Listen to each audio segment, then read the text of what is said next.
Hey friends, and welcome back. If you're new here, my name is Morgan and today is week 1, day 1 of the Pantry challenge. So in my previous video I kind of explained what that's going to look like for us. We won't be going to the grocery store all of January and probably half or so of February.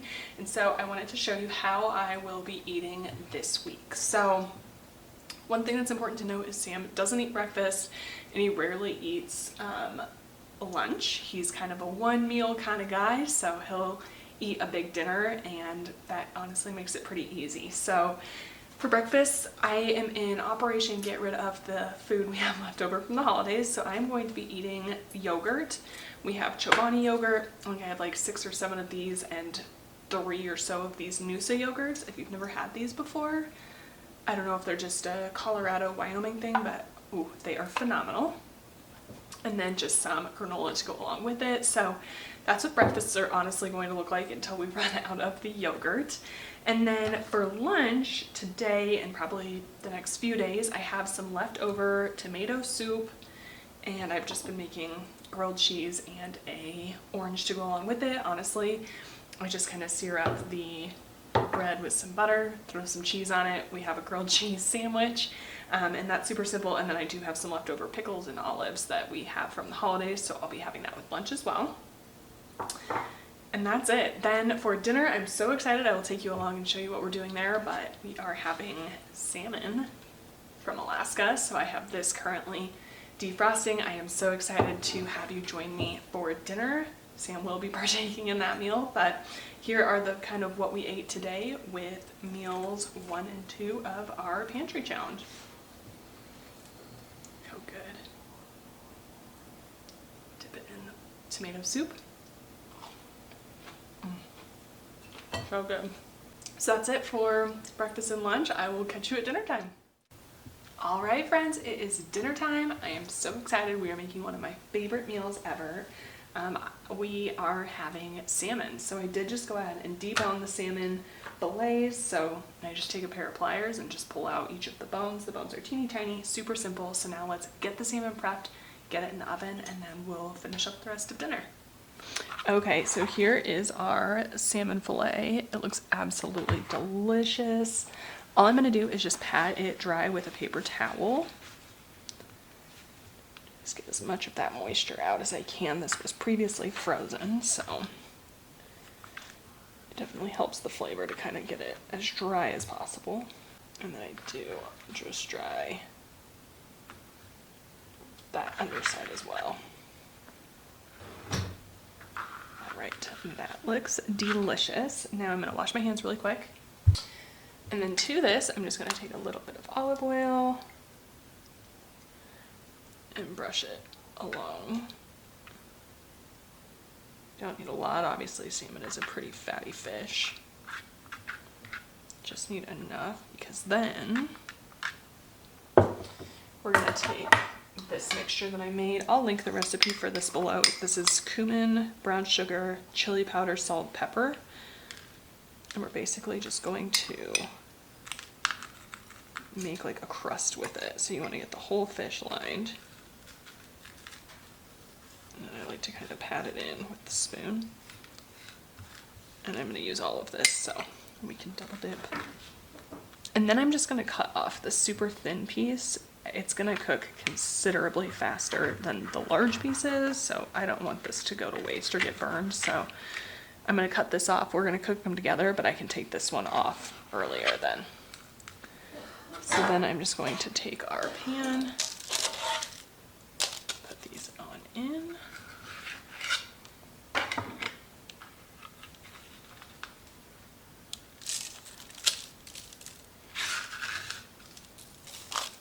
Perfect, and then this is going to go into the oven, 425 for like 10 to 13 minutes, and then we'll get the rest of dinner made up.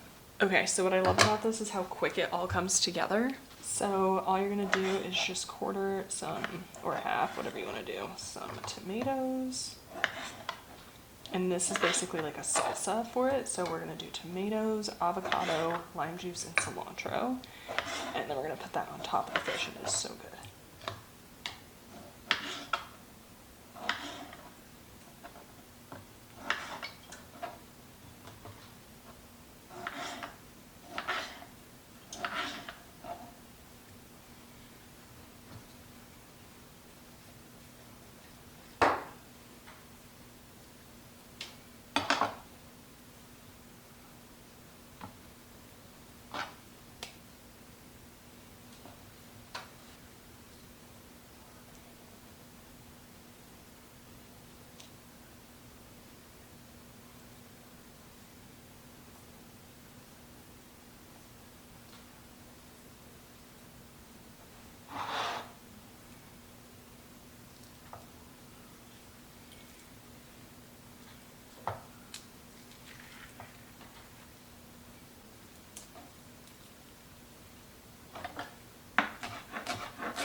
So we're gonna make a little salad just to put this on top of as well, because I have a lot of romaine that I want to use up.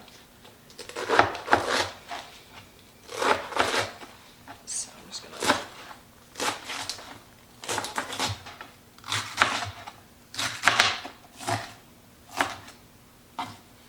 since we are in the pantry challenge, I'm gonna stick this in some water and see if I can't get a little bit more to grow, since getting fresh produce is going to be hard for the next month and a half.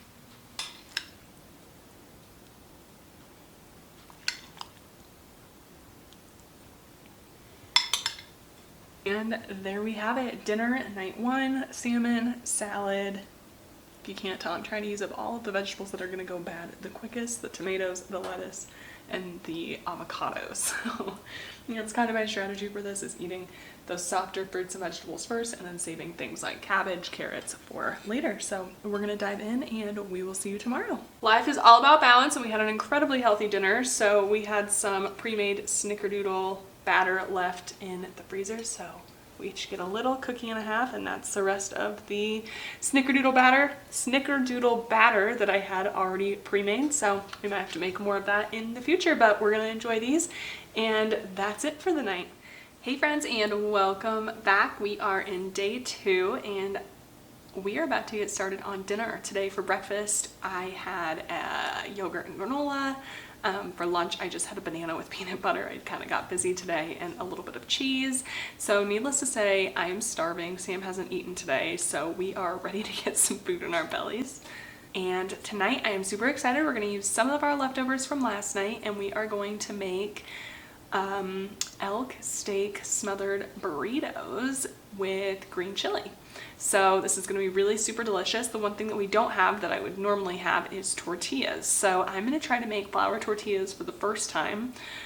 I'm not a very good dough maker, so cross your fingers we can do this, but this is the whole fun of this pantry challenge, is it pushes me outside of my comfort zone. So I'm super excited to give it a try. So without further ado, I'm starving. Let's get going on our tortillas. For our tortillas, we're going to do 1.5 cups of flour.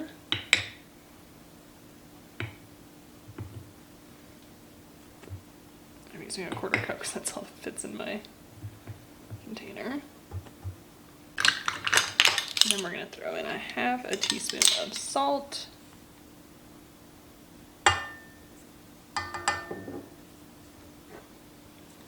Half a teaspoon of baking powder.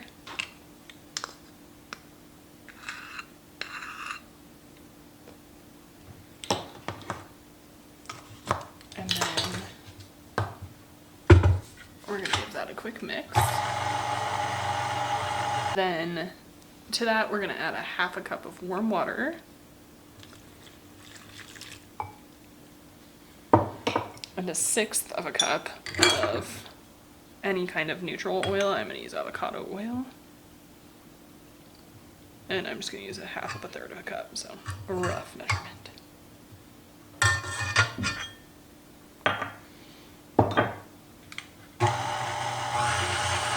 And then we're just going to let that mix until it starts to form a dough.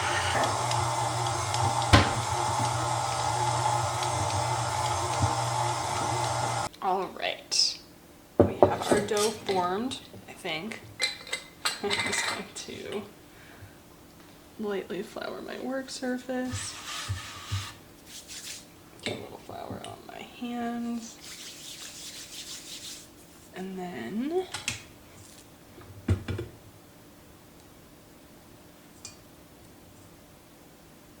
this is what our dough is currently looking like. So I'm just going to form this into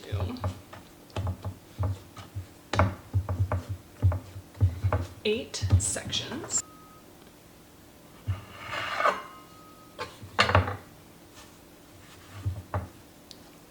So I'm trying to make them as even as possible.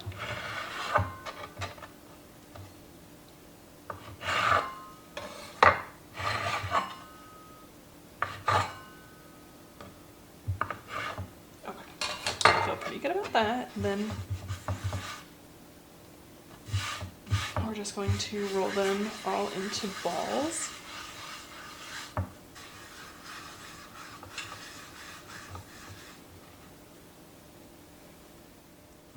All right, now I am just going to get started on our marinade. So we are doing burritos, but this is a pretty standard marinade, to be honest with you. It doesn't really matter what kind of meat we're having. We do this marinade a lot. So what it is just some chopped up cilantro.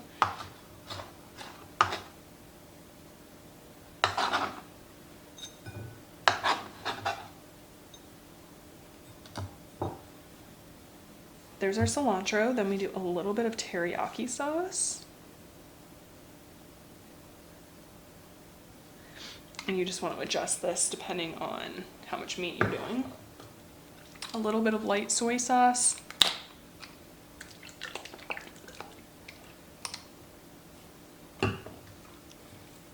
Some Worcestershire. This stuff I think has to go in every meal you're using red meat in. Of chili garlic sauce. I'm sad this is the end of this stuff, so once it's gone, it's gone. And it is so good. All right, then we're just gonna give that a quick mix. And then I'm just going to take our elk. This is steak that we processed ourselves. And I'm just going to throw that into the bowl. Let me wash my hands really quick. And then I just take this spoon and get the marinade all over all of the pieces. Everything gets coated, and then we will get this cooked up. Okay, next I just have some pork green chili that's been thawing all day. I am just going to dump that in here.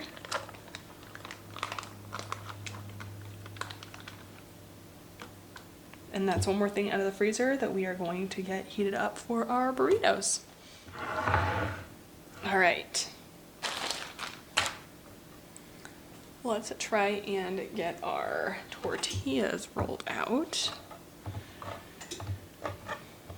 So the instructions said to press down evenly with your palm and then try and roll it.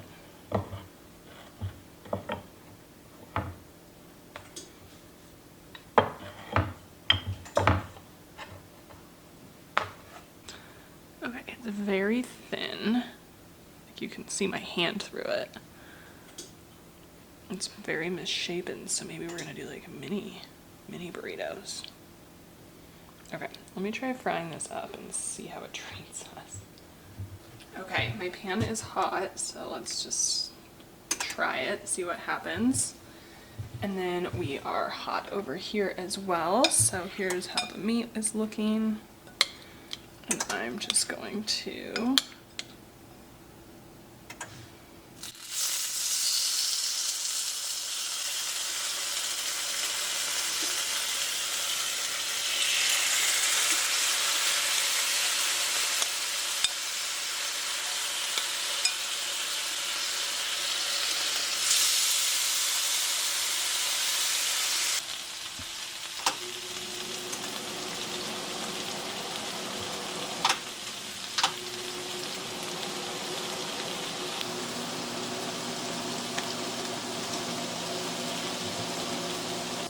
I'm gonna be honest with you guys, you know how usually the more you do, the better it gets?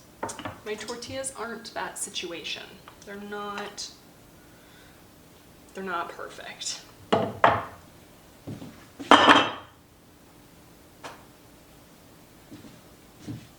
But they are a good learning experience, and I know I am not a perfectionist when it comes to tortillas. So if any of you are expert tortilla makers, let me know what your trick is and how I can get these thinner. If I had a tortilla press, I'd really be in business, but I'm not sure that's the commitment level I'm looking for. Okay, the steak has rested for a couple minutes, so I'm gonna slice on into it, and I'm just gonna do thin little strips that are bite-sized so we can put them on our burritos.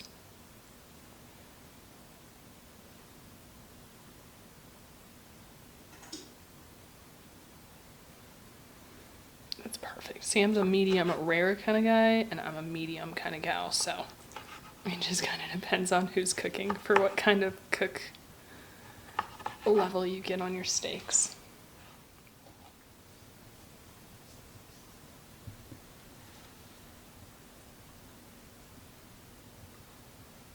All right, here is our final product. They kind of turned into tacos, but they're gonna be perfect. That's it for today. We will catch y'all tomorrow. Hi, me again. I was just going through the refrigerator trying to make sure we were getting everything used in a timely manner and kind of doing the inventorying so I know what we need to focus on. And I found this milk that expires on January 6th. This is left over from when my family came to visit. So today is January 4th and we don't really drink milk. So I found a box of tapioca puddings. So I'm gonna whip some tapioca pudding up very quickly and let it sit, and we'll have a dessert later tonight. A nice little sweet treat. Another thing is if you have milk going bad, you can always just freeze it. Much easier, but I want a dessert and it's a great excuse.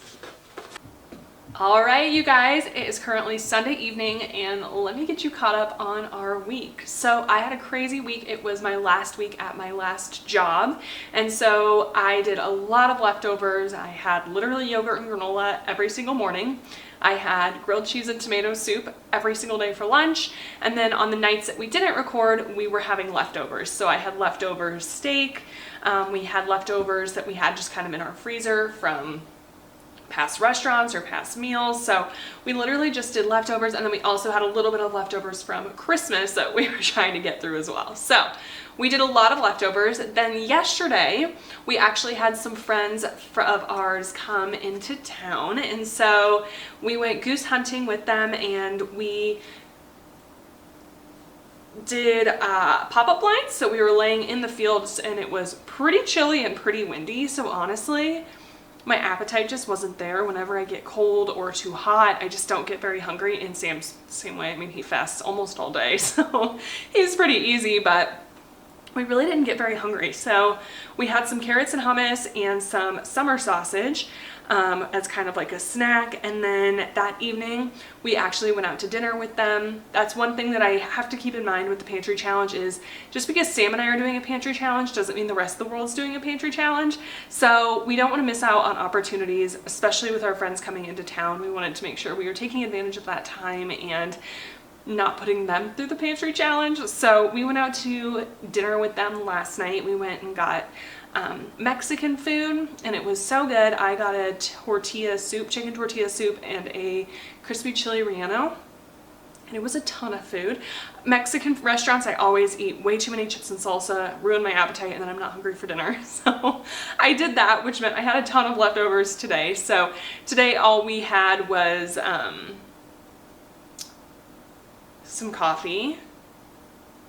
I don't think we had breakfast, and then just some leftovers from the Mexican restaurant. And then Sam is actually at a work event tonight. He had his Christmas party. They're doing it significantly late. It's January 8th today, so it's very delayed, but they are getting barbecue for the entire place, and so he will be having barbecue for dinner. There's a chance that they'll have leftovers. Maybe we'll get some barbecue, and I don't count that towards the pantry challenge. Really what we're trying to do in the pantry challenge is make sure we're not wasting food and we're using up a lot of the older food that we have. So I consider all of that a win. As long as food's not being wasted, I'm great with it. But I start my new job tomorrow, which means things are going to be crazy busy around here. So I want to make sure that I am set up for success and don't have to worry about eating or cooking meals. I do work from home, so sometimes that can get a little bit tough. I find that I just like to skip a lot of meals, or I don't have time between calls to put something together, so I just snack all day. So I want to make sure that for my first week, I'm really well prepared. So I still have yogurt left, but I'm kind of getting a little bit tired of yogurt. So what I'm going to do is make some banana bread, chocolate chip banana bread, of course. That way I can have that for breakfast, and then I can have just a little bit of yogurt on the side. It's Greek yogurt for some protein. So I'm gonna get that banana bread made right now, and then I'm also going to meal prep a good amount of lunches for the entire week. And I have a recipe that was inspired on one of my favorite restaurants we had back when we lived in Colorado. And so I am going to make that recipe, kind of my own take on it. Without further ado, let's get our breakfasts and our lunches made for the entire week. One thing I should mention about this banana bread recipe is it actually is gluten-free. I have a ton of gluten-free flour. We don't eat gluten-free all the time, but sometimes it does, when I kind of overdo myself, it does tend to make my stomach hurt. So we do use some gluten-free products just when it's super easy, and I find banana bread, it's so easy to switch in gluten-free bread, or gluten-free flour. So we have a lot of that in our pantry that I want to get through. And this is, if you are gluten-free, this is the brand that I highly recommend. It's the Bob's Red Mill. It is super good. So I'm gonna get the rest. This is the rest of our bananas. I do have a ton of frozen bananas, but I figured let's just use these up so I don't have to defrost bananas. I know a lot of you probably like to eat your bananas at this stage, but for me it kind of is overripe. I prefer when it's got the green stems. So these aren't exactly the ripest for banana bread, but it's gonna be delicious nonetheless. So first thing we're gonna do is just throw in 3 bananas and then a ½ cup of sugar. I don't like my banana bread super sweet, so I tend to keep it on the less sweet. I think the original recipe calls for like 3/4 of a cup or so, but I find that's just a little too much, especially because we're gonna add chocolate chips. Okay. ½ cup of sugar. Now we're just going to mix those together. All right, that's looking perfect. And then I'm just gonna add in the rest of the wet ingredients. So I do about 1/6 or so of a cup of coconut oil melted, and then 1/6 of a cup of butter melted. I find that I just really like the combination of the two. It kind of keeps it nice and moist. And then we're gonna put in 2 eggs. And I don't know about the rest of you, but I have like 25 chickens and they have completely stopped laying. So these are unfortunately store-bought eggs. We're gonna throw those in. Crank that up a little bit while I wash my hands. And then it's also 1 teaspoon of vanilla. This is that vanilla that we made together. I'll link that video down below if you want to watch. 1 teaspoon is what the recipe calls for, but I usually like double it. I love vanilla. And then we're gonna add in our dry ingredients. So I'm gonna do a pinch of salt, but my hands are a little bit wet from washing them, so we'll do 1/4 teaspoon of salt. Let's get these out of the way. Then we're gonna do 1 teaspoon of baking soda.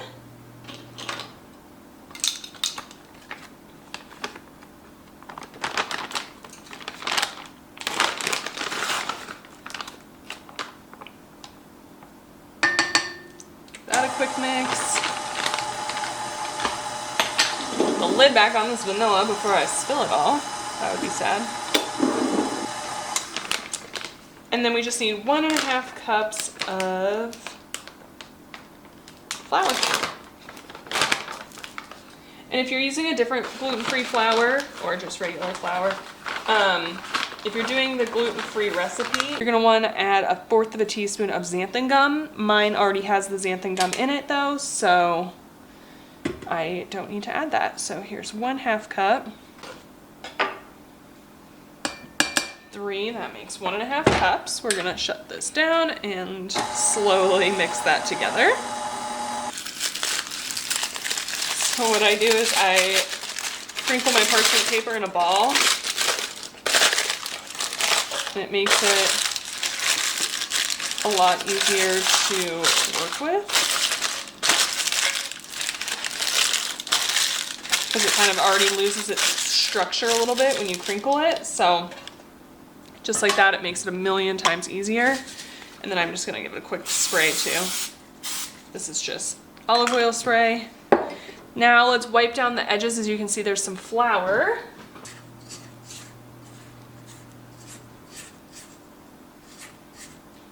Perfect, let that mix one more time. Oh, I had to grab the chocolate chips. I would have been so sad. Get these added in. And you do want to be careful when you're using a mixer. Normally you would just want to use your spatula and fold them in because it'll break them up, but whoops. My chocolate chips are like chocolate chunks, so honestly I would like it to get broken up a little bit. So maybe that's like a 1/4 cup. I'm just gonna mix those a little bit.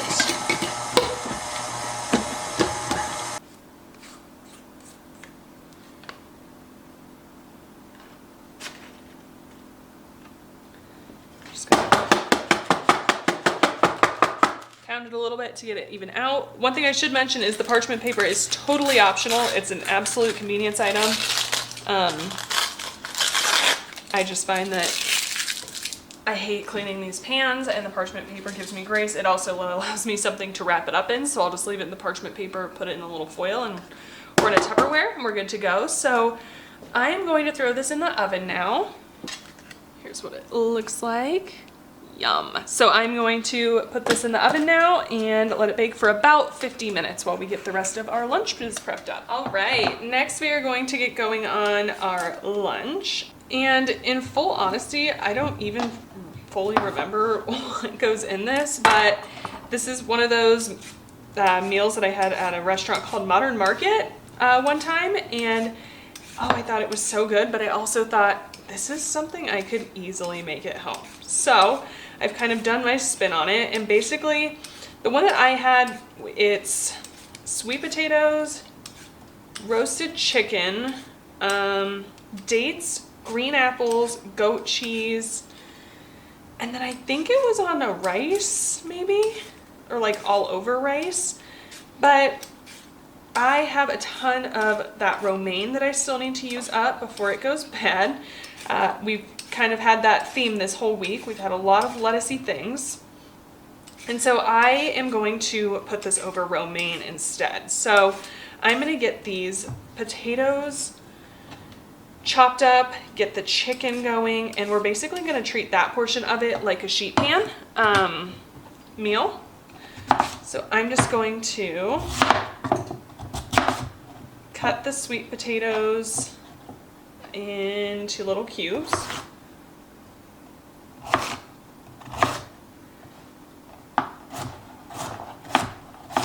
And I'm just going to throw them onto our baking sheet. I did put foil down on the baking sheet because, again, this is a busy week and I just need easiness. So I'm going to put some foil down just to make sure it's really super easy to clean.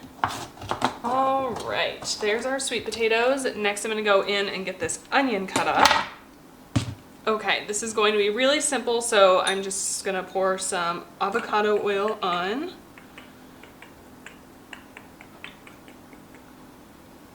A little bit of salt. I did get a couple questions on my last video why my salt is in a jar, and let me show you.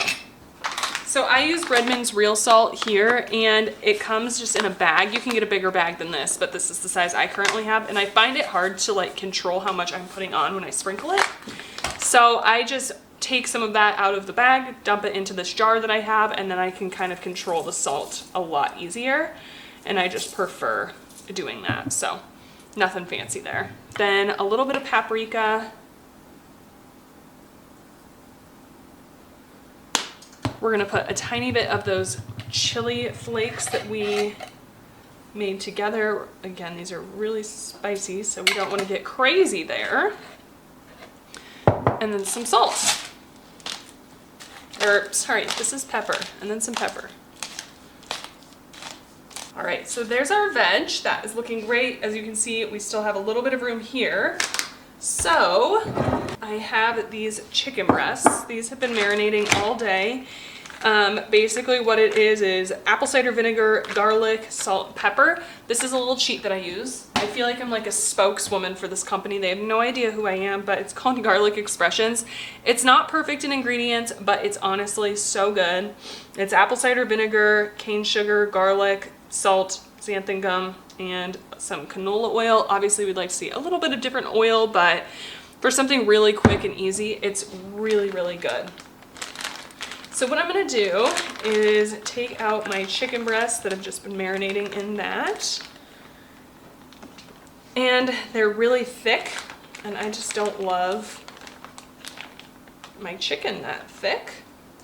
So what I like to do is take the breast and then I just cut it down the center, like so. I never do it perfectly, but that'll really thin them out. And if you wanted the marinade to be really strong, you could do this before you marinate them, but I find this is good enough for me. Perfect, there's two. And then I'm going to lay those down here.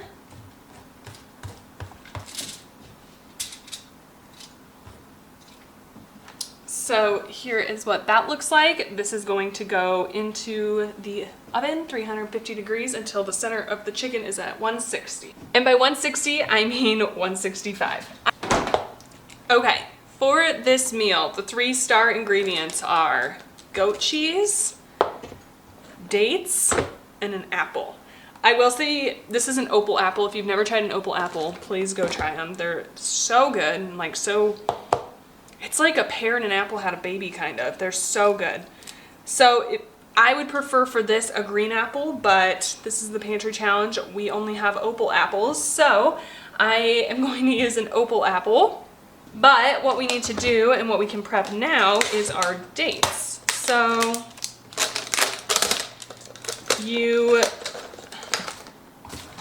this seems like such a strange combination and I never would have come up with it on my own, but what we're gonna do is you wanna pit some dates and then just slice them.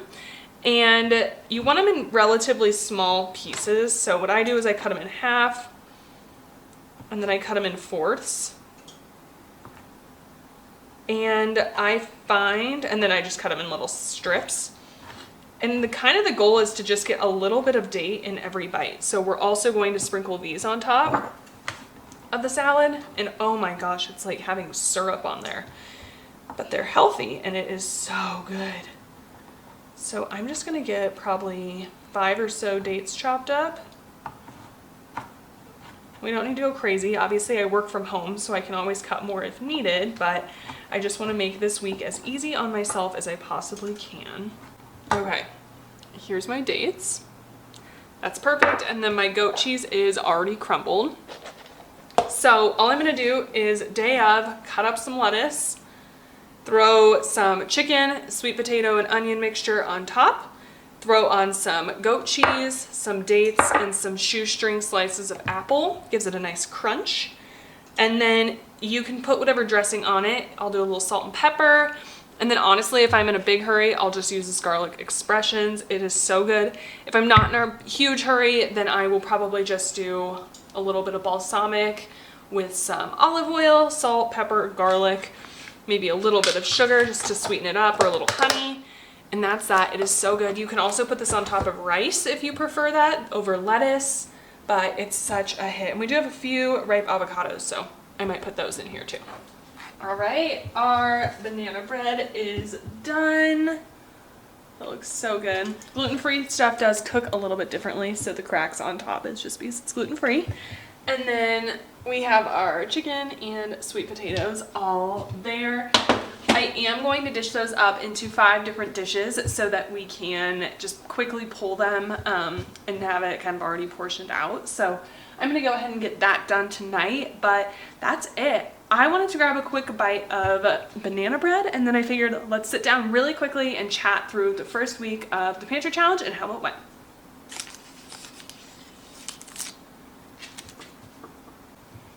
All right, here is our banana bread. This little piece fell off, but it's super moist and oh, let's give it a try. So good. Yum. Okay, so I wanted to just quickly chat through first week Pantry Challenge, how it went, how I'm feeling, and what's on for next week. So this week went really well. It really wasn't much of a challenge. 1 week is pretty standard for us. We normally go 2 to 3 weeks without a grocery store, so pretty simple. We are getting to the point of having to really eat through a lot of this fresh produce, like the tomatoes, the lettuce. We're doing a really good job. We don't have that much left, but I do want to make sure none of that is going to waste. So fresh produce wise, we still have some tomatoes, and I think I'll honestly just eat those for snacks this week. We have carrots, let's see, I'm looking at the fruit basket, avocados, apples, oranges, squash. I know I have a cabbage in the fridge, carrots, I have the butternut squash in the basement, and I have a ton of potatoes in the basement. So we're doing really good on fresh produce. I'm not worried about that at all. I do know this week's gonna be crazy busy, so I just wanna make sure that I'm using a lot more of our convenience meals, maybe some more freezer meals. We'll kind of see, but this first week was honestly super, super easy. I'm feeling really good. Sam and I have been eating incredibly well, and I'm kind of excited, honestly, because we got through most of our leftovers. I know there wasn't a ton of cooking this week, but I don't want to be wasting food just for the content. So we did eat a ton of leftovers, and I'm really excited for the next few weeks because that's not going to be the case so much. So I am doing really well so far. We're really enjoying it. Sam's really on board. He's getting excited coming up with meals and trying to think of new ideas, which I think is amazing. A fun little surprise is Sam is a phenomenal cook. He doesn't do it that often, but when he does, it's so good. So I think you might see him make his appearance every now and again, making us a couple meals, and I'm just looking forward to it. So far, I'm absolutely loving it. Thank you guys so much for all of the support you've been giving me. I am blown away, and I just really appreciate all of you taking your time to hang out with me. It seriously means the world to me, and it just warms my heart. I just love it so much. So thank you guys for coming along today. I really appreciate it. I hope you enjoyed today's video. If you haven't, make sure that you subscribe, because we are doing this for the next probably month and a half or 2 months. So definitely want to tag along for those next freezer challenge meals, because things are going to get a little bit more creative. But thank you again, and we will catch you in the next one. Bye, friends.